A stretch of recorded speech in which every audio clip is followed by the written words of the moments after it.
Hey guys, welcome to our weekly overview of the markets. Before we start, I'd like to please invite you to subscribe to our channel if you haven't done it yet, and click that notification bell to get notified of new videos and new content.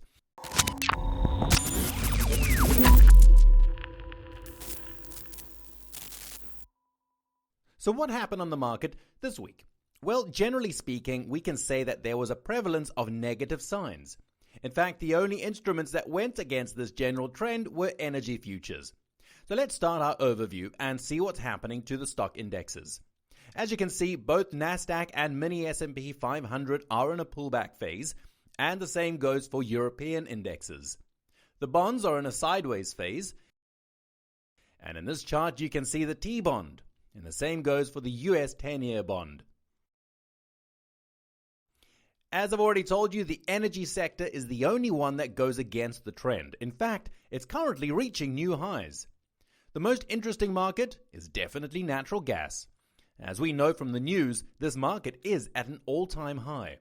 So due to the high rise that occurred over the last few months, it's very likely that there will be a further increase in gas bills. The metal sector is instead negative and continues to be weak as it has been over the last few months. In this chart, you can see silver, and here's gold. They're all in a downtrend now. Let's see platinum. Okay, as you can see, in recent months, the trends of metals, well, has definitely been bearish.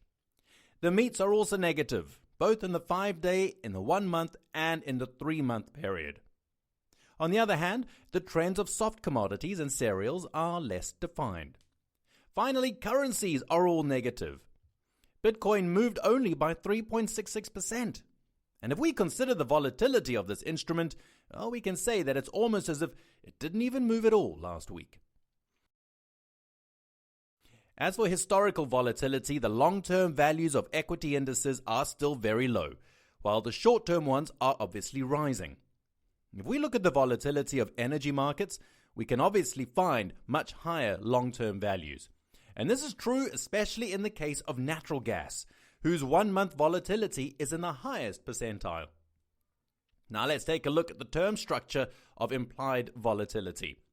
As you can see, over the last few weeks, there has been an increase in volatility, especially the short-term volatility due to the market's downtrend. However, long-term volatility continues to increase despite the rise of the markets that have occurred in recent months. The situation is certainly anomalous. Now, the current value of VIX is 19.59, which is quite in line with the values of the last few months, even if it is at the top of the range. At present, the term structure is not giving us any indication of danger yet. Nevertheless, since what's going on is definitely different from the general volatility behavior on stock indexes, it's advisable to keep an eye on long-term volatility. So let's conclude with the rollover calendar.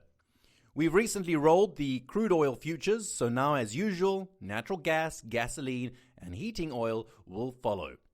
And that's it. If you're interested in understanding more about the trading method that we teach at Unger Academy, which is the method of the only 4-time world trading champion Andrea Unger, I invite you to please check out our free webinar. You can find that link in the description of this video. And if you haven't done it yet, go and subscribe to our channel to stay updated on all our new content. Goodbye everyone, and we'll see you next time.